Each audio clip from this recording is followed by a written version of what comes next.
Backdrop you have. Yeah. Hello, Hello. everyone. Welcome to Characters Welcome, the best damn character show on this side of your rectangles. I'm Justin Tyler. I'm Woody Foo.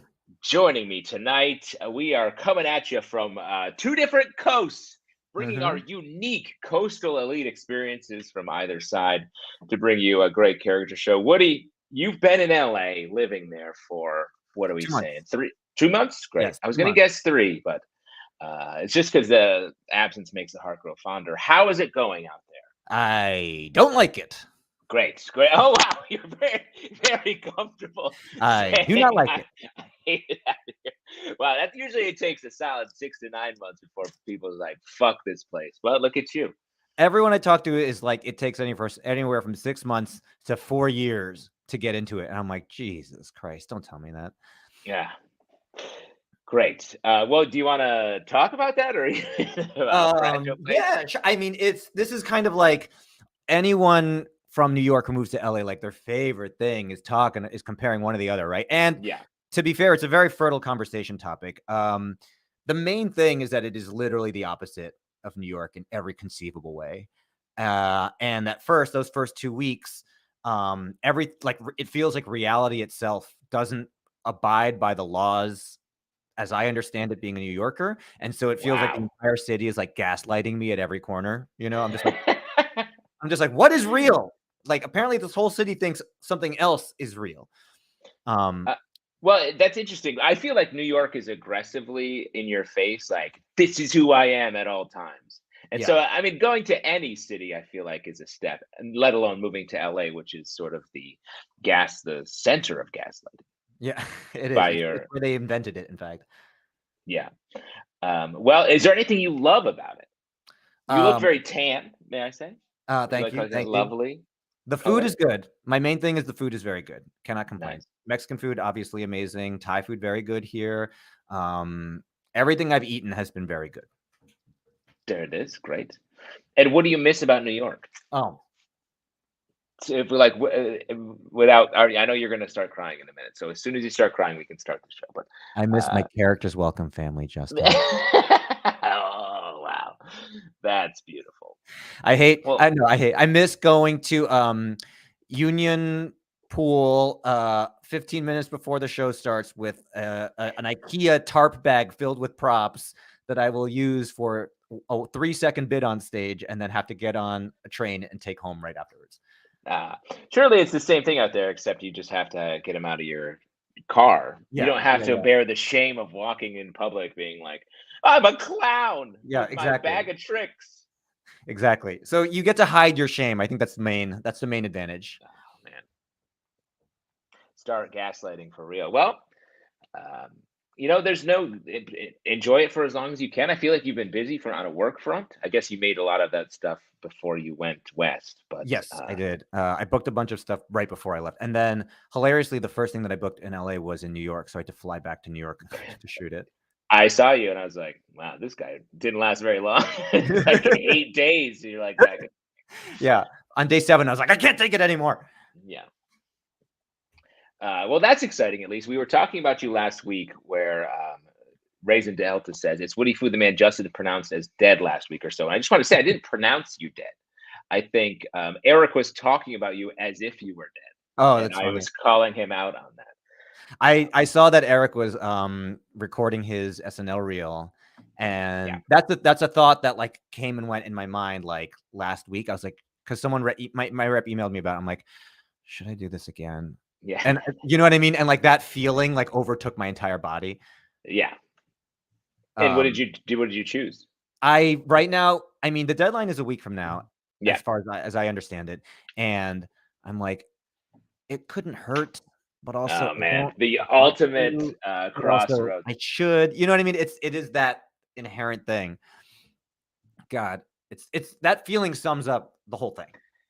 I mean, it is. It's like, I mean, the same. I did tapes for a few years, but mostly did packets for many years. Mm-hmm. And it's that thing of like, well, I guess I could just bang one of these out, really put some time. Then you're spending like a full week working on Right. it, and then you're like, um, Well, what's hard is it, you imagine that you can hold it at distance, right? And be like, this doesn't yeah, really me, it's an intellectual exercise. And then the more time you spend, that distance crumbles to nothing. And then your like ego's on the line.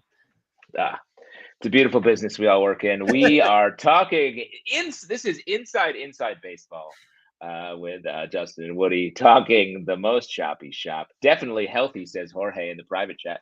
Yeah, it's nothing of this. Even talking about it here is not healthy. Yeah. So I mean, but also it's inherent to the characters thing, right? Is because like you do character. That's one of the few jobs that can be acquired from pursuing this extremely niche comedy outlet, right? yeah, it's like, oh hey, the biggest dentist office is auditioning. Any dentists out there? And I'm like, well, I'm a dentist. I at least Right, throw right. my teeth work out there. Right, but then they're like, actually, they're only looking for female dentists this year. So, Yeah.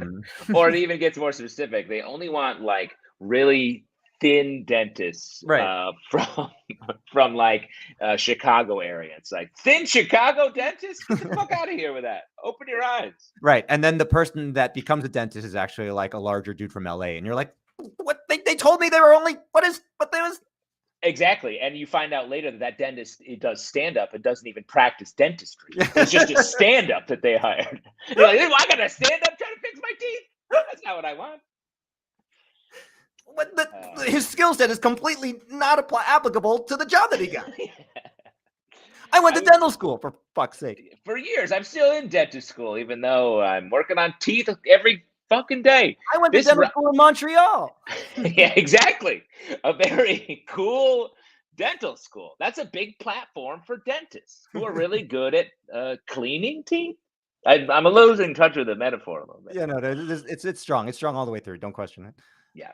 I would say that rant is over, but it's really only just beginning. It's got legs. From a lifestyle spend. Someone write this up. Yeah. Upright Citizen Brigade, when it does reopen, is going to have a focus on dentistry. I believe there's going to be like 101, 201. It's hard when you understand the game of dentistry. It's the hardest class, you know what I mean, the 201. Right. Matt Besser is like, what's wrong with those teeth? From the back of the room. And you're like, A lot of cuts. All right, you know what? We've lost 90%. We've lost the thread of this audience and this analogy. Thank you, Jorge. Folks, this is a character show. You're about to see some fantastic characters from all around, from everywhere in between our two locations. We're the outer edges. Everyone else is in what we call the Midwest. And that may just be a slightly Western version of Brooklyn from where I am sitting right now. We're gonna get New York, LA, and all the flyover states. Yeah, exactly. It's flyover night here at Characters Welcome. But let's welcome out our first guest, someone who we encounter almost every time we leave the house, I would think. Mm-hmm. Please welcome out to the Rectangles, a barista.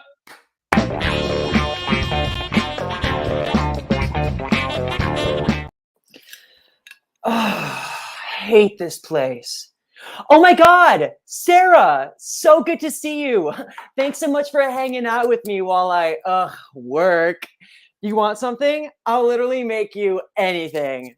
Lavender iced latte, I got you. Oh my God, no, put your card away. You are not paying. Do not support this place with your money. Go, go, go. Oh my God, wait. So I haven't told you about all the drama here. Literally, this place is riddled with bad vibes. Yeah, wow. There's a lot I'm about to unpack. And now that I just handed you your free drink, get ready to sit there forever and never hear the end of this petty workplace conflict. Wait, whoa. What do you mean you think I'm talking really loud? This is the volume I always nonchalantly yet performatively speak at when I'm shit-talking a coworker or my boss, all while I'm here alone, being a barista in this small, intimate coffee shop where I work. Oh, wait. Hi, what can I get you? Okay, what's nice? We don't have soy milk, oat, almond, or regular. Oat, almond, or regular. Okay, will that be all? Your total's gonna be $4.79. Have it out for you in a sec. What? What's the Wi-Fi? We don't have one. Talk to somebody. So anyways, back to my gripping tale. Go. Wait, Sarah, where are you going? You almost forgot I was in the middle of a story. So literally the other day, our manager Jen sent out the schedule and like, lo and behold, Bryce needs to switch his Thursday with my Monday. Iced latte for Augustus. But then I said no. So he went behind my back and switched Miranda's Friday with Kelsey's Tuesday for my Monday, which means my Friday became Bryce's Wednesday, which he switched with my Tuesday so that he could have Kelsey's Thursday in place of Miranda's Monday, which he switched with Kelsey's Tuesday for my Monday, which means my Thursday became Bryce's Tuesday, which he switched with my Friday so that he could have Kelsey's Thursday in place of Tuesday's Monday. Oh yeah, there's someone who works your name Tuesday, which means my Friday became Tuesday's Wednesday. Oh, wait, hold on. Hey, what can I get you? Okay, what size? We don't have skim milk, oat almond or regular. Oat almond or regular. Okay, will that be all? Your total is gonna be $4.79. Have it out for you in a sec. What? Where's the power outlet? There's only one. It's over there next to our little library of water damaged books no one's ever heard of nor read, with an enormous plant covering it. Oh, and yeah, it doesn't work. Yet it's still being used. And that's not all. Go. The other day, Kelsey sends this bratty text in the work group chat talking about how she found a few coffee grounds lying on the counter when she opened in the morning, clearly pointing the finger at me. Wait, hold on. This coffee machine is so loud. So I sent a text back to her saying something like, well, someone didn't restock the milk when I opened the day before that, clearly pointing the finger at her. Iced latte for Astrid. What? Hold on, what? You all need to go to the bathroom? Sorry, babe, but restrooms for customers only. And I don't recall you ever paying for that coffee. Oh, wait, hold on. Hi, what can I get you? Okay, what size? No, we don't have enough fat. Oat almond or regular? Oat almond or regular? Okay, will that be all? Your total is going to be $4.79. Have it out for you in a sec. What? What time is the belt swap? It's canceled. There weren't enough belts to swap. So then the next day, she comes in to get her expensive water bottle that she left from her shift the previous day. But like me, I'm not all about clutter in the workplace. So what did I do? I threw it away right before she came in. Wait, hold on. This coffee machine is still so loud. And when I tell her I threw it away, she makes this huge fucking deal about how I have no personal respect for other people's personal property, which is rich coming from someone who, wait, hold on. Hi, Manager Jen. Wasn't expecting you to come in today. What's up? What do you mean I'm being fired for throwing away Kelsey's water bottle and just overall escalating small friction into full-blown drama? But I love working here at generic, slightly dingy Bushwick coffee shop with annoying name. This place is my home, and you guys are my family. What? Oh my God, I get another chance? Oh my God, thank you so much. I promise I won't fuck this up. Okay, I'm gonna get back to work. Whew, that was a close one. By the way, now that my manager's here, you're gonna have to pay for that coffee. Yeah. Blaze Whopper, What's up? everybody. That was awesome. The choreography, the triggering nature of all of that for me, having worked in the service industry. Mm-hmm. Yes, the subjective use of camera. Yes, beautiful. And I got to ask, that may be the most expensive prop. The handle from an actual espresso machine. Yeah, it is. I got it. It's a cheap one I got online from a large company. Online. Good. I like your anti-corporate stance. Yes. But no, it's actually because it's like a double shot. So I mean, it's none of your like wimpy single shot shit. And it's heavy too. Like this thing falls on my foot, I break my foot. But that's a murder weapon. Yeah, it's a fucking murder weapon. I can take anyone out. But an expensive prop for sure. All of it. Yeah. Have you worked in a coffee shop? This feels so real. Yeah, I have, but I haven't worked in what you like this kind of coffee shop, I guess you could say. I'm like a frequent patron of one. As many are, but no, I think my experience has been I don't know. I just a kind of like a coffee bean tea leaf knockoff in Southern California, San Bernardino, in the desert, and we're making snickerdoodle frappuccinos and like heart attack in a cup kind of thing. And then like, and like I also worked at this other like fucking horrible other place too, off like 4th Ave. There was like a fake French bistro, like run by like a tyrant. And it was like, but it was terrible. Like it was because I like would make coffee so hot. And also I was working there for like a month before I had to quit. But like it was during like the coldest like winter months. So I'm making like coffee like hot because it's not cold, so it make it hot. And it's supposed to be, in like my boss was like, it's too hot. And I'm like, well, it's gonna get like cold, it'll cool down. And then I remember there was this one person just sitting there, and it was a place with no Wi-Fi. That was a choice.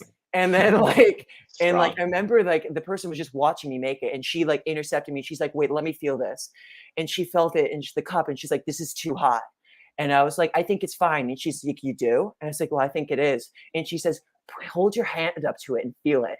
And like, I'm feeling it. And like, my hand is burning, but like, I couldn't let go. I had to like win this. Oh my God. I had to fucking win this. And like, meanwhile, this guy's like staring at this, like fourth wall down. Like, yeah. And it's like, I'm like fucking like tears. And like, and I didn't let, she's like, I guess she was like, you win, I guess. And she like went to the table, like, but like my hand just burns so much. Oh my God. Blistering. But I guess I had to convince him to bet. But you won, Blaze. That's the I really point. You won. I had to. That's definitely. I mean, those are. I feel like as much as we talk about like learning your craft, being a comedian, everything. Truly, one of the most important skills is juggling your schedule, like you had in your piece of like, I'm gonna do your Thursday, and this person gives that.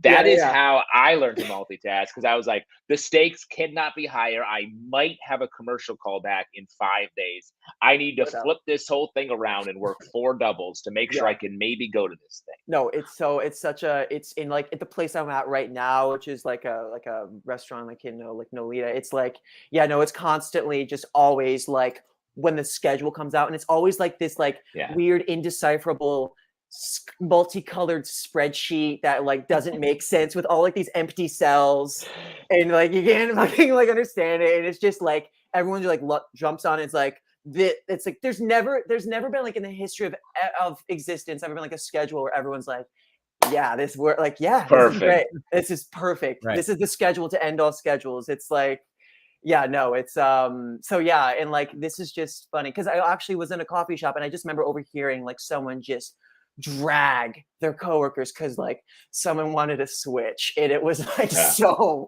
it was mega. It was a lot. And I always ended up having to get the worst person because it's the last possible option to cover my shift, and be like, hey, Goober's covering for me on Thursday, and everyone's like, what? Why? And I'm like, he said yes. He said yes. Sorry. What can I do? I got things to do. I got fish to fry. But But that's my perfect nightmare. Blaze, what else are you up to these days? God,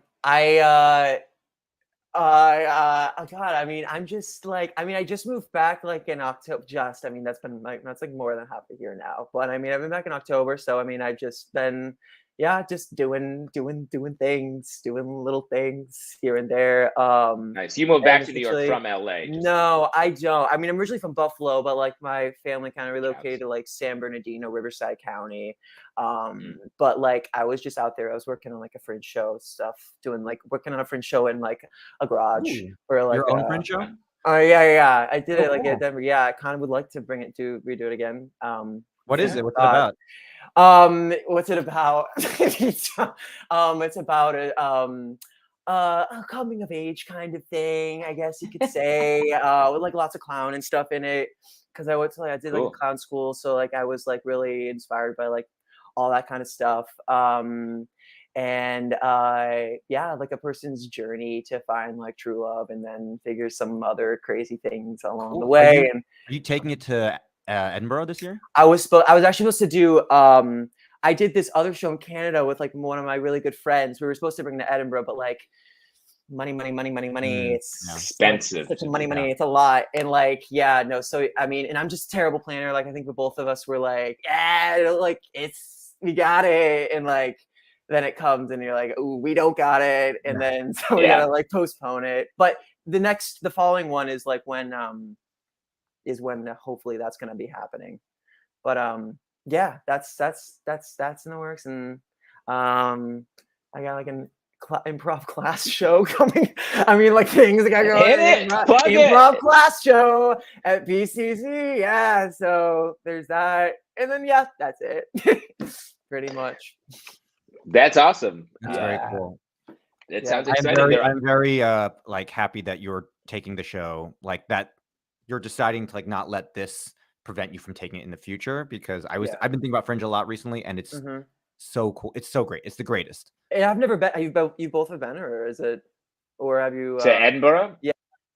I've been to Edinburgh many, many years ago, and it's an Okay. amazing place. There's theater and performance happening at every corner of like in buildings, in like little caves. There's like 3 shows. You're wandering around. There's street performers everywhere. Yeah. Everything is a venue. Awesome. I hear it. It's like also like my friends like performed like doing like a stand up in a pub for one man who was like sleeping, probably like head in the beer, and just like crazy stuff. I mean, I don't know. It's just like you get all types of. You really like get it all. But you see so many shows. It's super that's it. It's just like it's like a marathon situation. So yeah. Looking forward to I that. partied with some street performers back in their like someone's apartment, and they're all like absolute wanderers. Just making it, but they make their most money. This is like back like almost like 15 years ago. They would make like 20,000 pounds performing on the street for like 3 weeks. For real? Really? That was enough for them to live on and travel on. Yeah. That was like their main thing. Like you can really do it. Yeah. The fire breathing, all that good stuff. Everything, and from clown, clown performers all the way to like slack rope walkers and stuff. I did a lot of watching street performance for a year right after I graduated college. I tried to do that one time on like a street corner, and it just didn't work out like at all. There's no appetite. It just wasn't like there's no appetite in America for that. I know none, like whatsoever. Zero. Like, and in Europe, it's like only during Fringe that there is an appetite. Yeah, people are like, that's the least weird thing I've seen all day.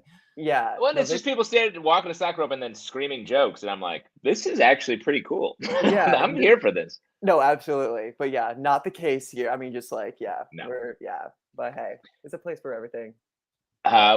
Blaze, I feel like we could talk to you about this stuff a lot, but we have to let you go. Thank you for being here. Please come back. That character was awesome. Absolutely. Thank you too. Have a good rest of your show. Good luck. Bye. And, that was awesome. I love getting into the other interests, like all the character comedy stuff. Great, but getting just those on the fringe. Getting on the fringe. I'm actually like secretly debating whether or not I should go to Fringe this year just to go. Because it's so cool, man. It really is like, I was thinking about it and I was like, oh, and then I got excited. I was like, oh, it'd be really cool to just see shows and like be inspired. Legit, especially if you're feeling down about being where you are, it is one of the most fertile creative environments, especially, and I would recommend this if you go alone or at least spend some time alone. I was there by myself for the whole month. And the journal, all the like, oh, what if you did that? Like it was, I still refer to it, and it was so long ago.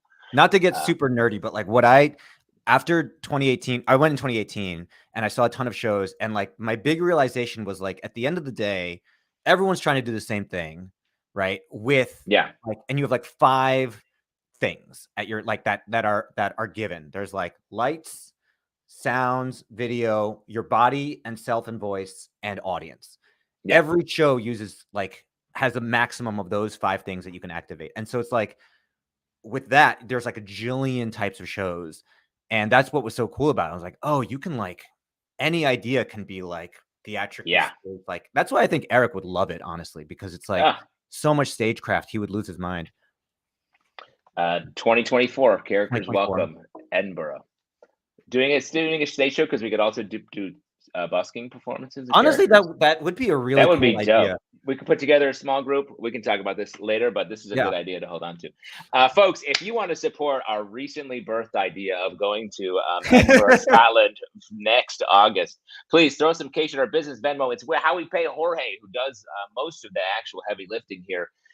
Please throw us that money. Put a comment in there.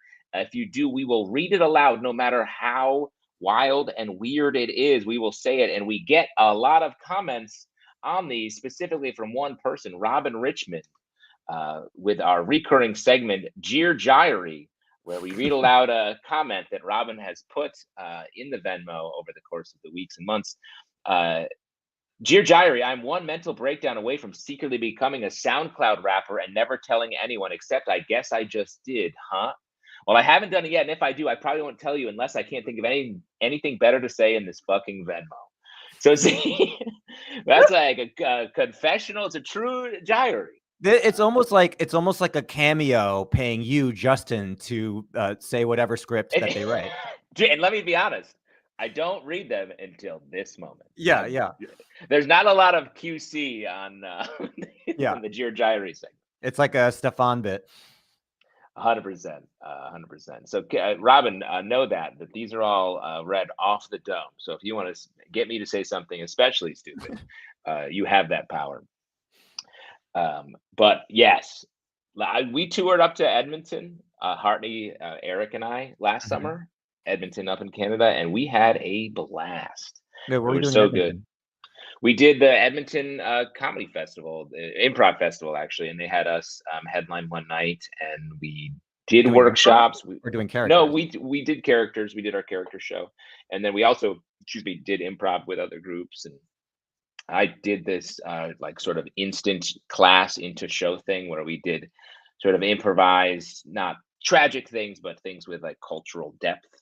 As a group, with sort of an Insta team type thing, and that was wild. I haven't done stuff like that, and it felt great to just go get out of the routine a little bit. That's really performatively. Funny. Things with cultural depth.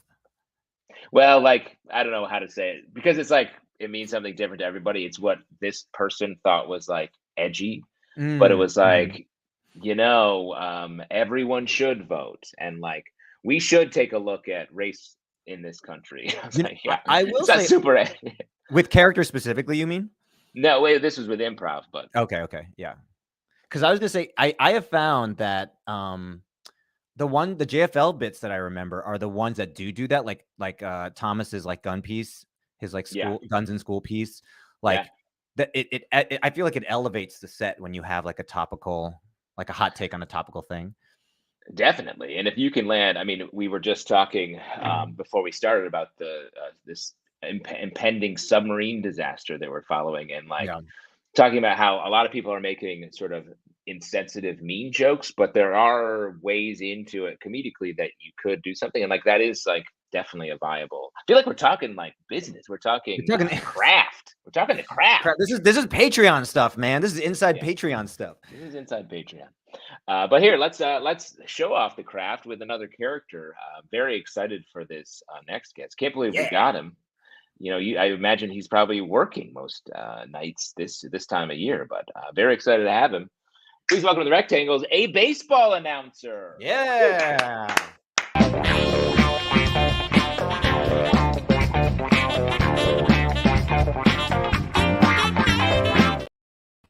Welcome back to the ball game. I'm Bob Razmataz, Anthony.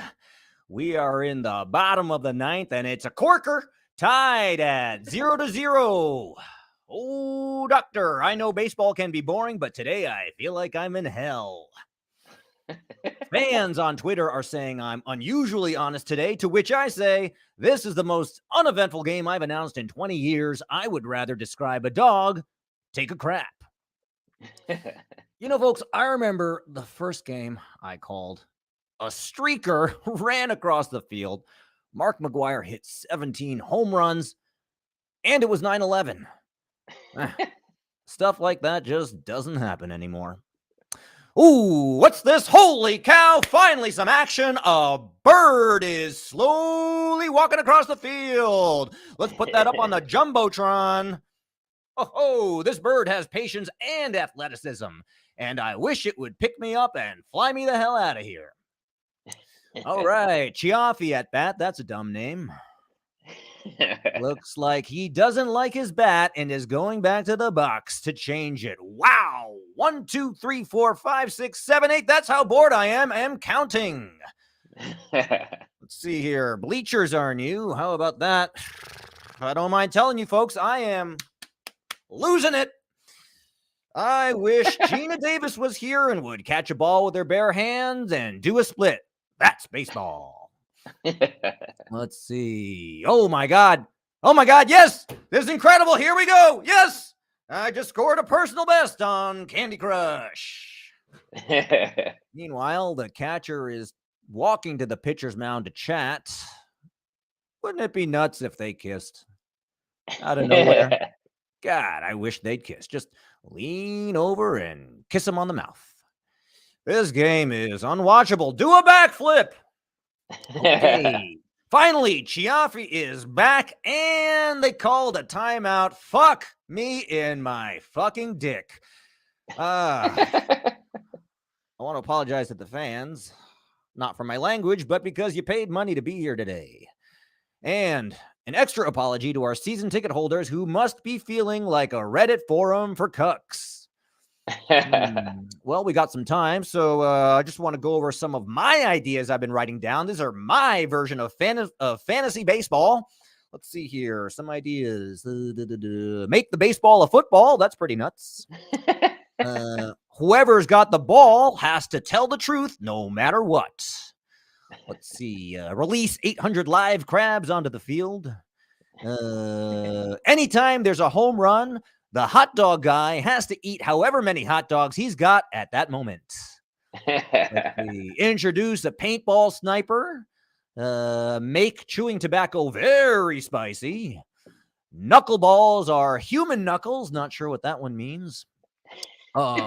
Here's one. Instead of the national anthem, it's Channing Tatum dressed up like the X-Men character Gambit, explaining why he should play Gambit and not Taylor Kitsch, the actor from Friday Night Lights who actually played Gambit in the film X-Men Origins Wolverine, because he, Channing Tatum, and this is true, wanted to be Gambit. Let's see. And make the third inning the opposite inning. Okay, you know what? I'm going to make my favorite drink the Grand Slam. It's a glass of cocaine and ice. Why not? I'm in purgatory. There's no consequences. Prove me wrong. You know, speaking of Grand Slams, I saw Derek Jeter hit his first and only Grand Slam in 2005. It was beautiful. I remember I went right home and got my wife pregnant. Then, completely unrelated, Hurricane Rita hit. Okay, Chiaffi's back. Here comes the pitch. Whoa, crack! There it goes! Deep into left field. It's going through the scoreboard, shattering it to pieces. Electricity is flying everywhere. I have never seen this before. My God! Ladies and gentlemen, I have just been handed a piece of paper. A plane has just hit the Statue of Liberty. I'm not happy about it, but it is exciting. Woody Foo, everybody. Yeah. I have many questions about this. Are you saying that exciting baseball is linked with intense tragedy? Is your if you take nothing else away from this bit, key into that. Yes, that is the core. That's the spine of the bit. This is super fun. It reminds me of Andy Daly. You ever listen to Andy Daly's comedy album, Nine Sweaters? I don't listen to thin comedians. He has a lot of pieces where, because and this is again to talk craft. I feel like West Coast characters are less scripted and more like premise and then pattern. Mm-hmm. So like a lot of his pieces, whereas East Coast is what you think? Scripted, mm-hmm. More scripted and more like memorized and not. Because when I say that, because when I did the UCB had a CISO show, and Matt Besser was like, "Oh, come do a character." I did my Christian Mingle dater, mm-hmm. and he was like, and then afterwards we'll just you just improvise with me. And I was like, I wrote all those jokes. Right. I will make some up, but the reason though you like the characters, I wrote all those ones down. Right. And I performed it in front of people and remembered which ones they liked, and those stayed on to the next draft. Bing, bing, bing. Yeah. So it's a little interesting to see the either sides of that. But Andy Daly anyway has a great album called Nine Sweaters, great character pieces, and he does a podcast called the Andy Indie Daily Pilot podcast project on Earwolf, which is also those characters improvising, and it's very, very fun. That's interesting too, because I have not listened to Bone and Matt's character podcast, but I wonder, is that similar? Do you know? Like, is it improvising within the character, or is it like kind of just you write a piece and you do it? Because I've also noticed this West Coast thing that you're talking about. Yeah, and I don't know why that is, because it's an interesting split, and both are fun. Like, believe me, I love just not having to write also, and just like doing wheelies on a fun premise. But I think it depends, honestly, like, because yes, I think you're right. Like, if some pieces are like very character or very premise specific, then it's hard to improvise off of. But then if the point of view is super strong, then yes, you can absolutely improvise off of it. And well, like the piece you just did, I feel like is a perfect one to be like, okay, what's up next? Well, I'm feeding Alka-Seltzers to any seagull that crosses my path, or like whatever. Like you can just spin on it. Right. Anything can be anything. There's no rule. Yeah. Just say a fucked up thing. There's a show here in LA called Character Buffet, and it's characters, and then at the end, what they do is they have one of the characters come back. And that like basically they're like, audience, which character name a character you'd like to see come back, and then the audience is like, this person, and that person comes back up and basically improvises like a little like scenelet still in the character, which I was like, oh, that's really cool. I've never seen that, but it makes sense. It's just like a thing that like is foreign to me as like an East Coast character person, where it's just like, this is the piece hermetically sealed, Yeah, with props. And it's a bunch of props more that come out, and tech and all this, and they're like, oh, we don't really do that out here. Right. Inside baseball. Inside baseball. Announcing inside baseball. Baseball. Yeah, Raisin Delta. I like that we get character comedy and we get the third wheel Woody and Justin Zoom date. This is nice. Okay, note taken. We'll move on to another character. This is what we talk about. This is truly the only difference is I usually have a beer in this hand rather than off to the side of it. Right. When we're having this conversation in a dark theater. But let's talk about our next character, which is someone that I encounter a lot. Yes. Wait, I'm gonna say this one out loud. It's gonna be me saying it out loud. Okay. All right, everyone. Please welcome to the Rectangles, a bull in a china shop. Yeah.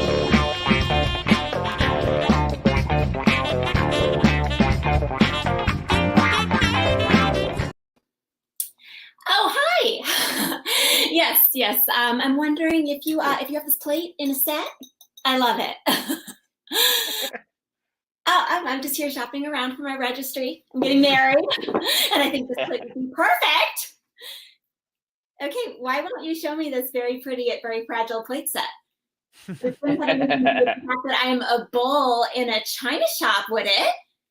No, because I would never judge you based on your reputation. So I'd hope that you'd do the same for me. Okay, now let me see the set. Chop, chop. Oh, look at this cute little tea set. Adding that to the recipe too. I know it's expensive, but that's why I'm marrying into Matador money. Okay, the ring.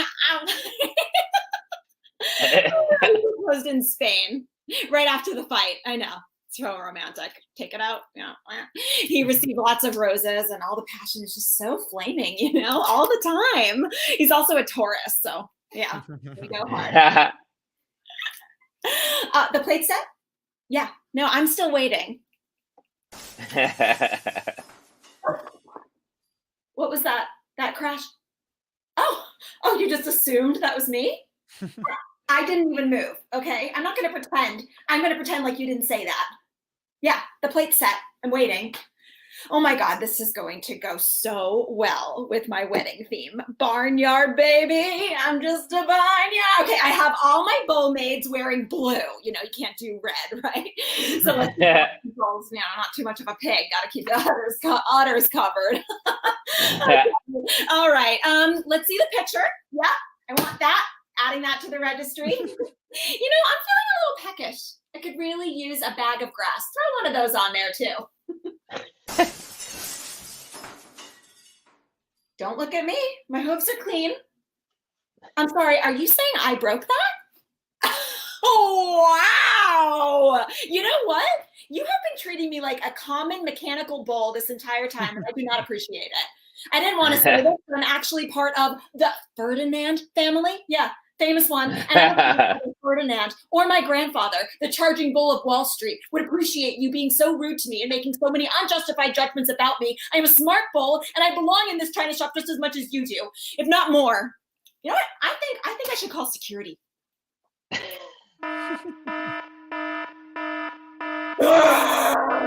Yeah, it was red. I did that on purpose, okay? There have been a lot of red flags around here, and I don't want to shop here anymore, okay? You know, oh wait, you work on commission, right? Yeah, big mistake. Huge mistake.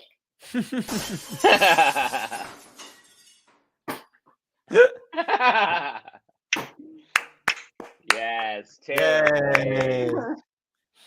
I like that the bull looked back a second time on the way out. Like, look what I've done. What bull pedigree? Yeah, I know. I don't know. Built in. Did you have to do a lot of bull Googling, or are you like a bit of a bull aficionado? I mean, I am a Taurus, so so that was real. It's real, yeah. But no, I kind of Googled. I don't know. I didn't think about the Wall Street Bull or any of those famous bulls. I didn't know about that. This came from one of the fabulous workshops that Sarah and Eric teach. So lots of fun pitches came at me there. Nice, great. Do you? Yeah. What's that? I said just had to, nice little plug. Yeah, get the plug out there. You gotta shout him out. Shout him out. Great classes. And are you saying, because that gives you like a schedule and a time frame where it's like we have to come up with something. So were you like you pitched a couple things and this is the one they were like, yes, do that one.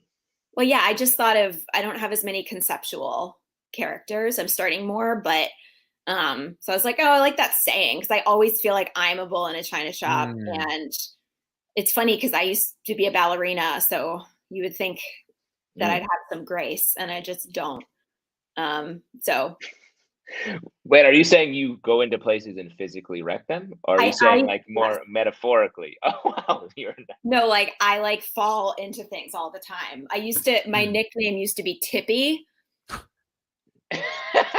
Like in high school, people would be like, "Don't look out for Tippy."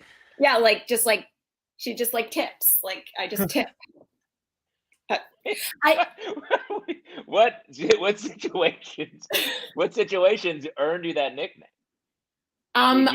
This sounds like you're a Mr. Bean esque. Yeah, they're like dangerous situations. I feel like I was trying a scooter, like a moped, and it didn't work well. And I'm fine, but I like immediately like tipped over into like a park. It was, yeah.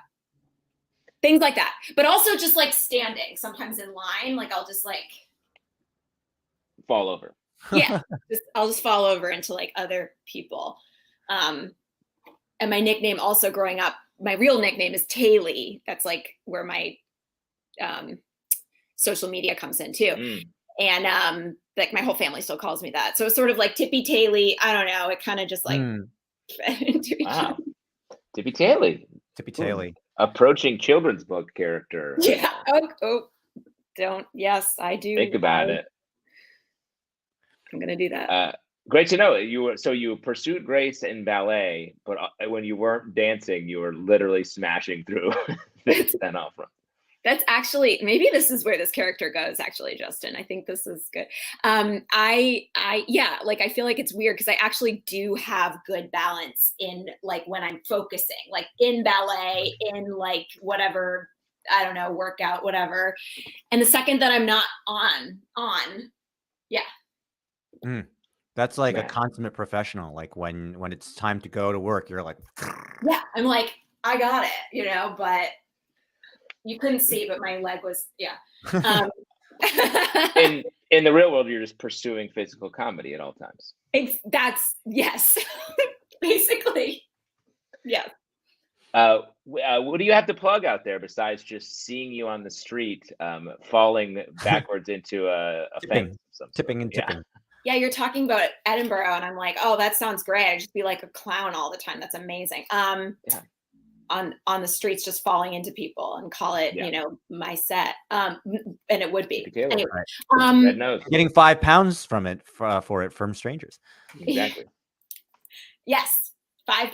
Yes, I didn't get it at first, and I was like, yes, I will be gaining £5. No, I get it. Woody does a carnival act where he guesses how much weight you're going to weigh. It's not what you weigh now. He's like, sort of a curse. Almost a curse. It was immediately shut down for obvious reasons. Cancel it. But you were saying, what do you have coming up?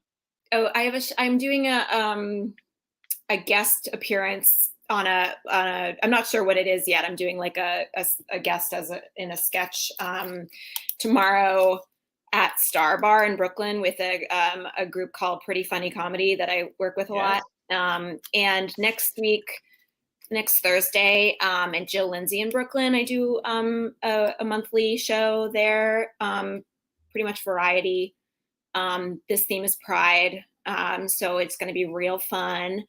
And let's see, other than that, those are the two that are coming up right now. And then, just check out the socials. I always do new content. Yes, always having character pieces going up. One of the more prolific people that does our show and doing characters, I always say.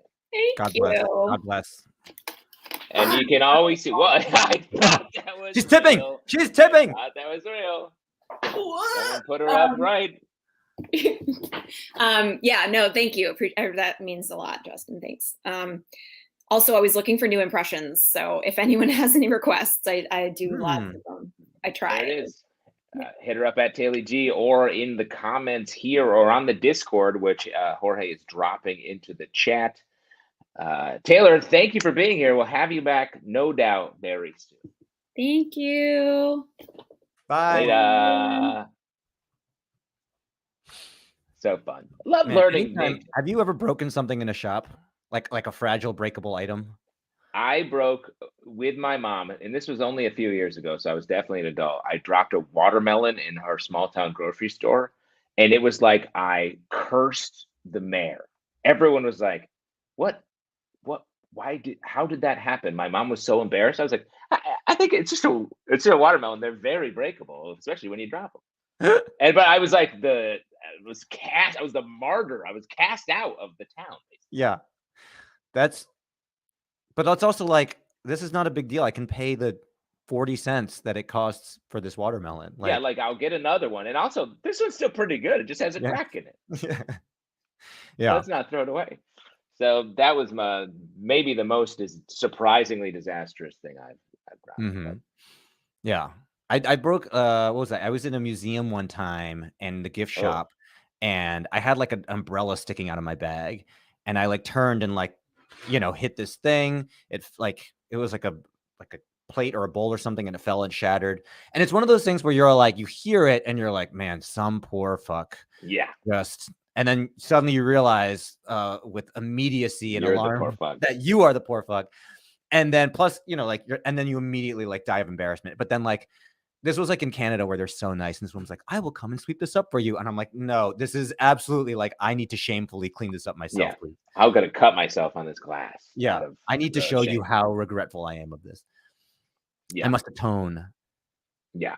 It is instant embarrassment.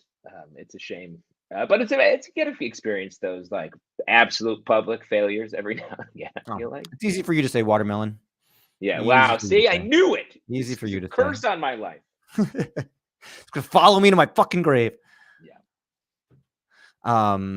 Cool. Wait, am I setting up the following piece? Oh, it's time for me. It's time for me to set up the following piece. All right. Yeah. Well, I wonder if our performer is ready. Is our performer ready, do you think? Yeah, I bet too. Okay, great. All right, ladies and gentlemen, let us now move on to our next character. Please welcome the rectangles and put your hands together for the kid who owns the beach house. Yeah.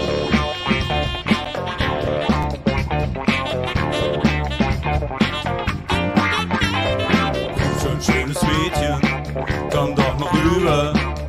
Schönes Mädchen, lass mich nie wieder. Yeah, thank you guys for coming out to the beach house. We're gonna have the sickest weekend. I've got some White Claws getting nasty cold in the Yeti.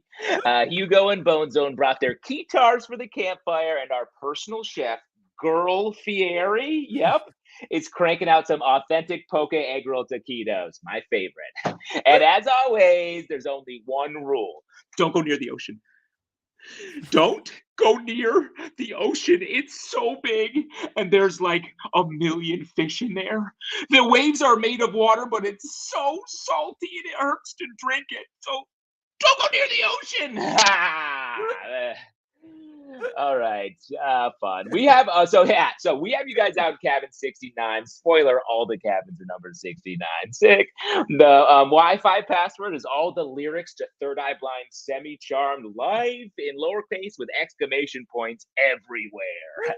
And there are no bathrooms, so just piss whenever and wherever you out. Shout to you, ladies, and just remember: don't go near the ocean. Don't go near the ocean. Sand is just a bunch of tiny rocks, and it's so hard to get it off of your feet. We thought the waves would get tired at night and just stop, but they just keep going all night long, and they're so loud. The seagulls just yell at you until you give them your poke egg roll taquitos because they like them too. Don't go near the ocean. It's real. It's real. So anyway, go settle in. We're playing frisbee golf at 2 p.m., regular golf at 4 p.m., and driving a Volkswagen Golf into a beehive at 6 p.m. So rip and run, stay loose, and don't go near the ocean.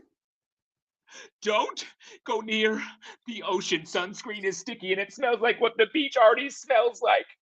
Every time I build a sandcastle, the waves just knock it down, no matter how awesome the moat is. Tom Cruise never shows up in jean shorts to play volleyball like he promised. Seashells are pretty, but they are so hard to find. Why do rich people live near the ocean when all we want to do is stay inside? Please, don't go near the ocean. If you need me, I'll be lying face down on the couch till this weekend is over. Yay! A classic from the vaults. A classic from the vaults. Classic from the vault. This is one of the early ones that I did for the video show. I was actually at a beach doing this for the first time, and it really takes me back. I love this piece. It's so stupid. It also, I think, it really keys in on my friend who, when I was in my 20s, like my rich friend who had access to a beach house. You know what I mean? Yeah. Mm-hmm. And like that, like that trope is like so clear to me. And I didn't know that was a trope until I saw this piece. And I was like, oh yeah, I guess everyone kind of has one version of this friend, maybe. Well, yeah, or like you heard about this, or like I grew up in the country, as I say a lot, and wasn't around a lot of like rich people. And so I went to college.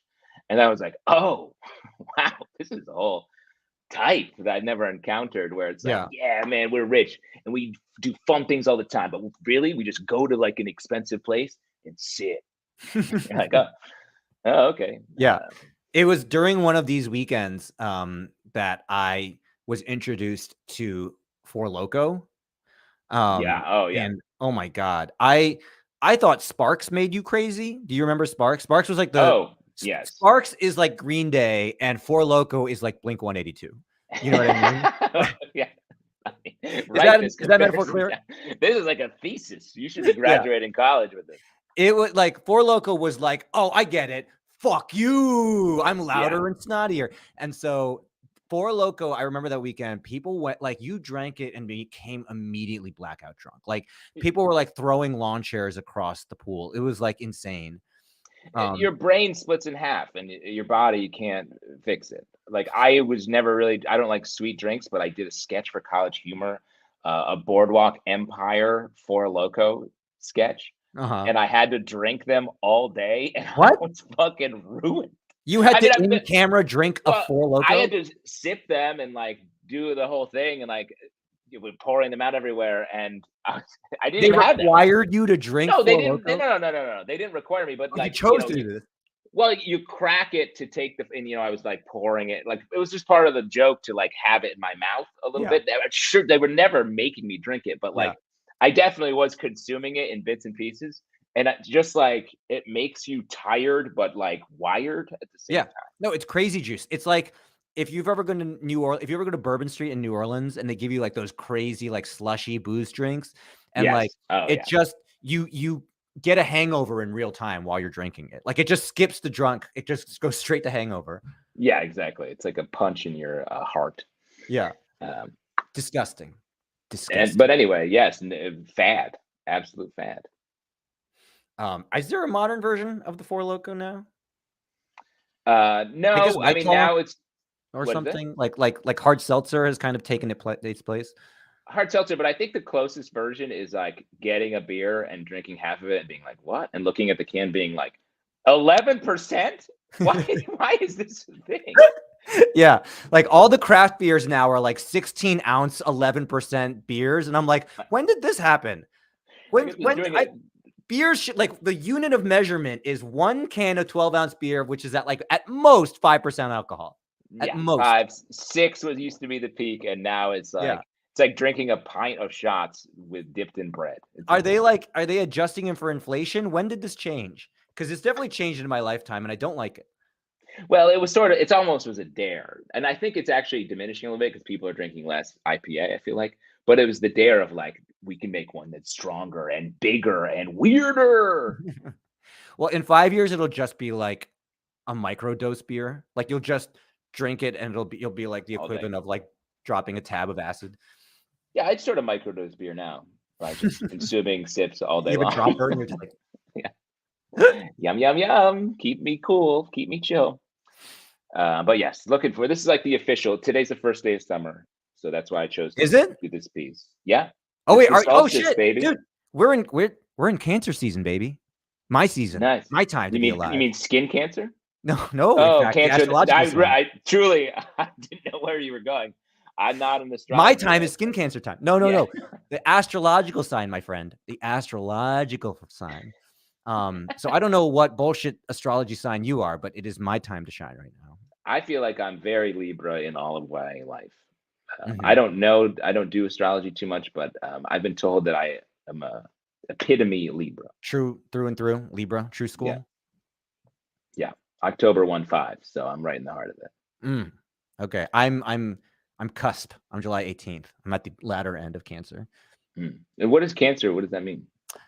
It means much like the crab, you have a hard exterior shell, but for those that you trust, they get access to your vulnerable, soft interior. Your meat. You get to dip your real emotions in butter and just chug it. They get to eat my insides. Only my true. It's okay. How do I do this? Real crab meat for my real friends, and fake and real pain for my fake friends. Yeah. Imitation. Yeah. Imitation crab for my fake friends. Exactly. It's hard to.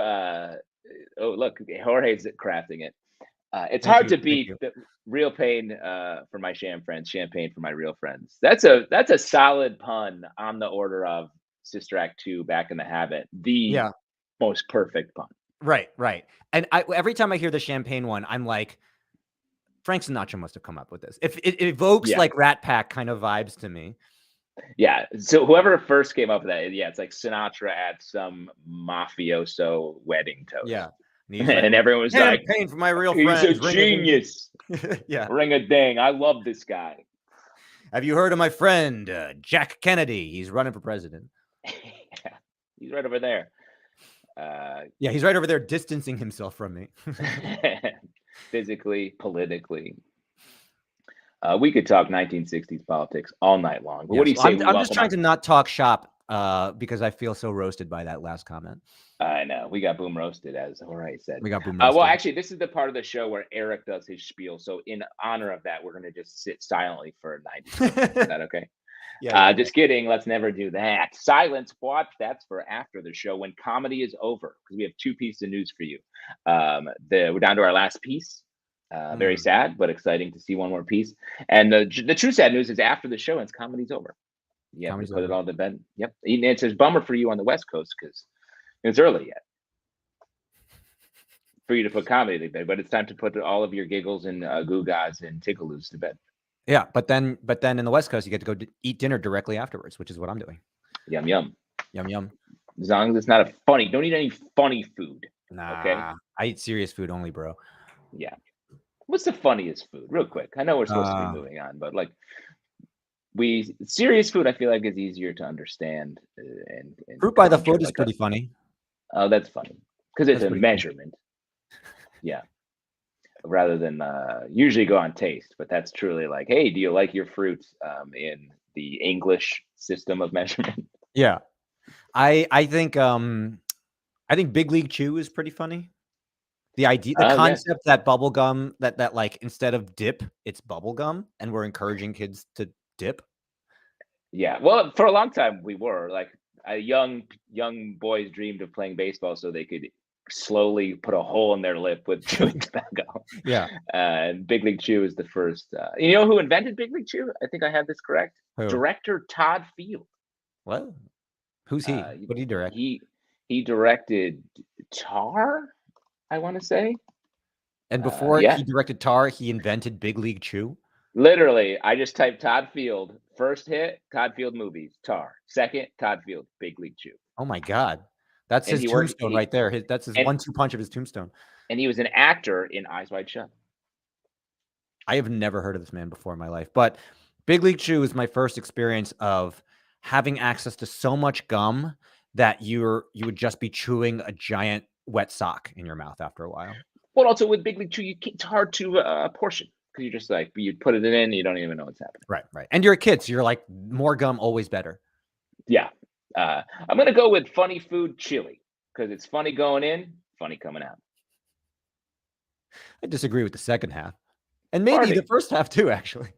That's funny because it's goopy, it's messy, it stains your clothes, funny. You eat yes. it, you're farting because of the beans. You spill your chili. It's too hot often, and you're like, like it's all encompassing and humor joke generator. Yeah, it's funny from start to finish, top to bottom, tip to taint. Exactly. That's exactly what I was saying. Tip for my sham friends, taint for my real friends. Yeah, I was like, how's Justin going to land this plane? We got it. We brought it all the way back. Let's bring out our final character and enjoy this final piece so Woody can get his dinner and I can eat my much too late dinner, which means it's bad for my insides. Kevin says you get the funny diarrhea, and that's exactly accurate for what's happening after the show ends. But before we get there, please welcome out to the Rectangles someone who, if you haven't encountered yet, you will at some point in your life. The worst lady in your neighborhood's Buy Nothing Facebook group. Woo!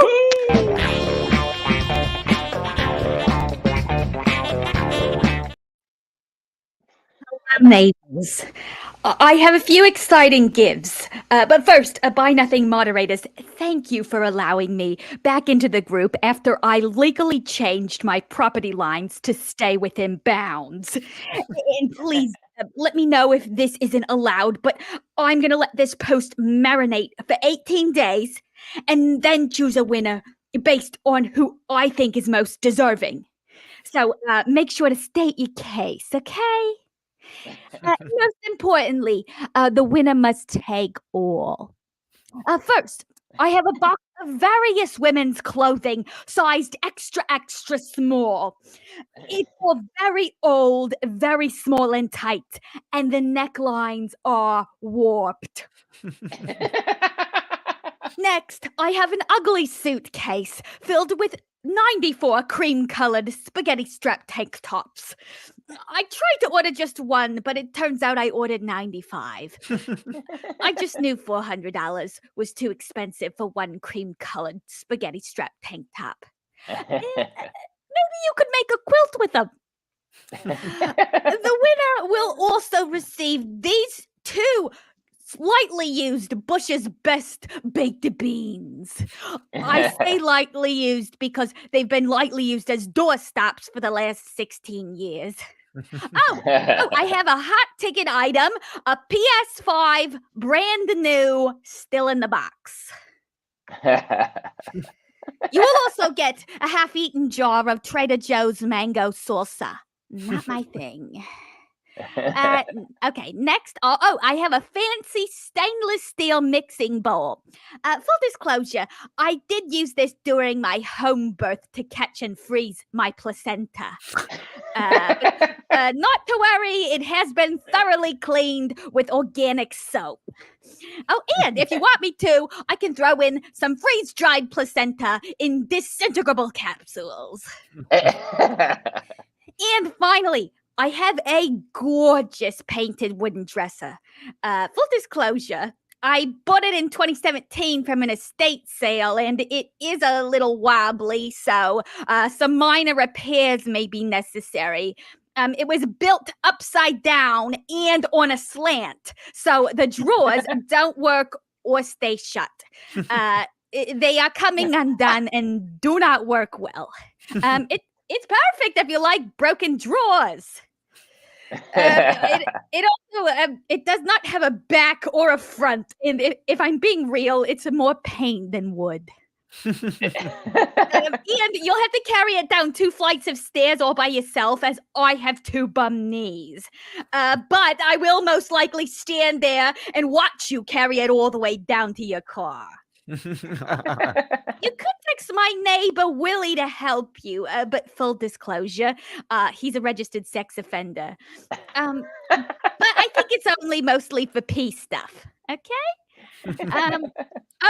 Well, I think that's it. And remember, if you are selected, you must be willing to take all.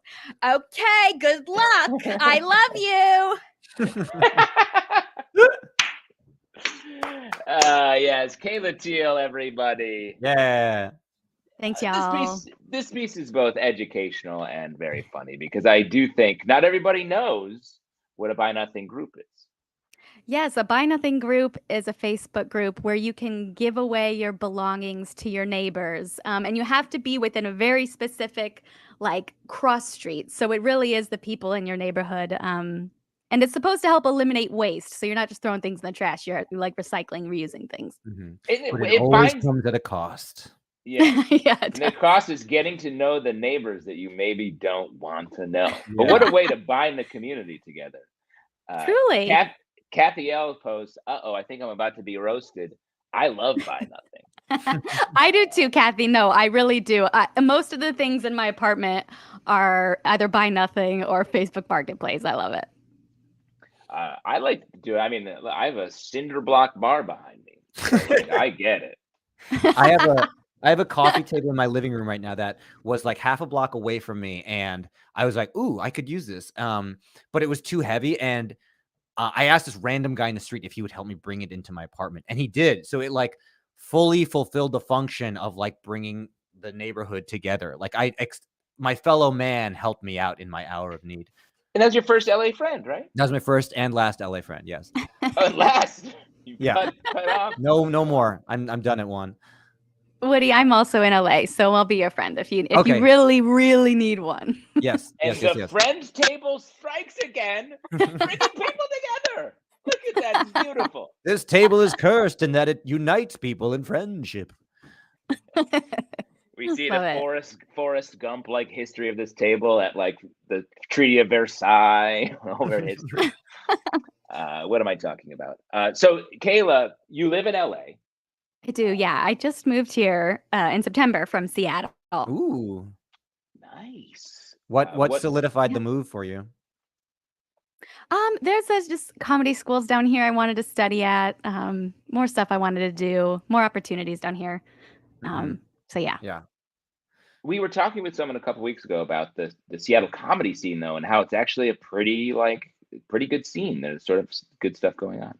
Yeah, there's a lot of great comedy being made in Seattle, for sure. Were you What's the talking to main theater? Darren? I'm Is it friends Jet with City? Darren. Is that the main theater? What are the theaters again?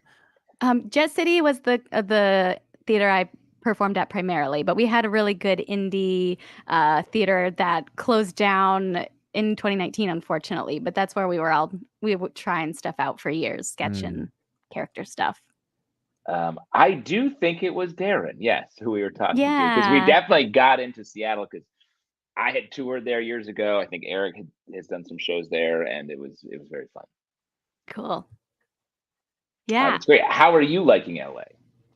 I really like it. I'm loving it. There's been oddly more rain this year than I would want as someone who Seattle. was trying to get away from the rain. Yeah. That was another big impetus for the move was the weather. So Yeah. But I'm we're disappointed. we're in June gloom right now in full force. I know. It finally seems to be getting better though. Yeah. Yeah. Wow. Finally, a crack in the West Coast armor of having the best weather. June gloom Truly. being like a new thing.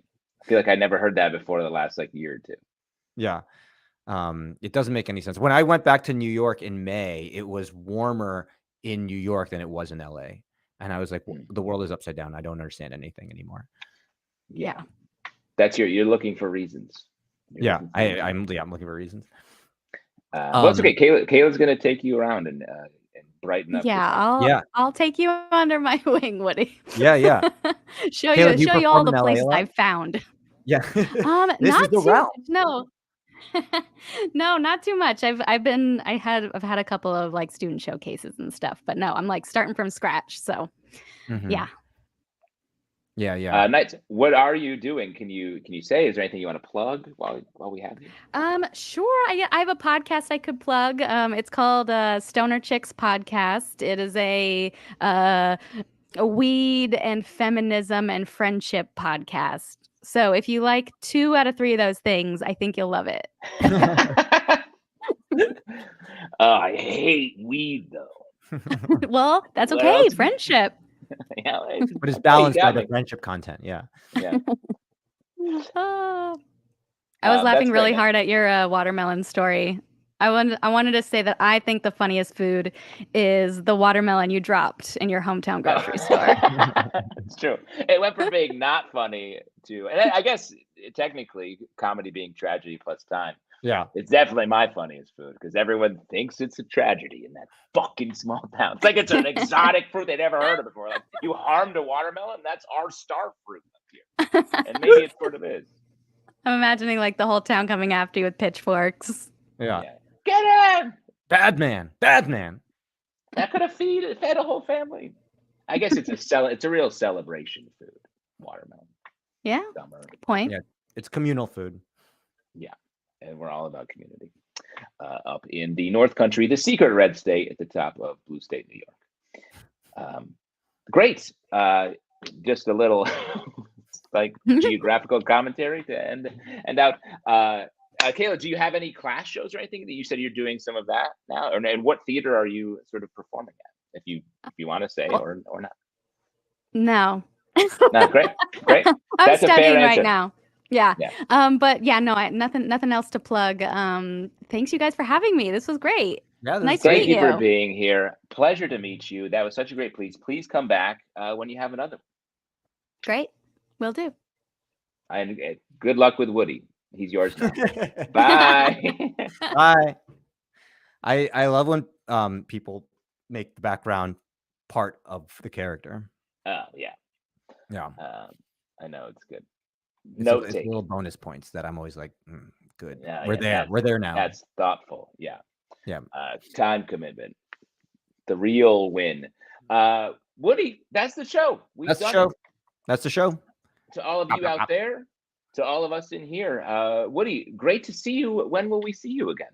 I don't know. I'm gonna be in July. I'm gonna be in New York at the end of July. Filming something maybe, assuming the SAG strike doesn't happen. So if it does happen, I won't be. Probably not. That's fair. But yeah, do you know what the Character Welcome show in July is going to be yet? It's looking later in the month as we're scheduling it. So we haven't announced it yet. We will have a date though for that very soon. So maybe it'll just line up and we can get some real live Woody energy here on the East Coast, back where it started. Wow. I always feel like there's more like show like business Characters Welcome business, but I think we did it all right. You did the Venmo thing and everything. We did it. Yeah. Throw us the money on the business Venmo. If you didn't hear it earlier on, please come back. We'll be here again next Wednesday.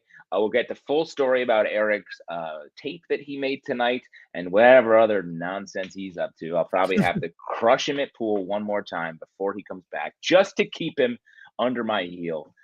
Folks, we will be back on next week, like I said, and then at that probably looking like the 3rd to end of July for the next live show. We've got new pieces coming all the time. And thank you so much. Have a great week. Enjoy the kickoff of summer. Don't go near the ocean. It's cancer season.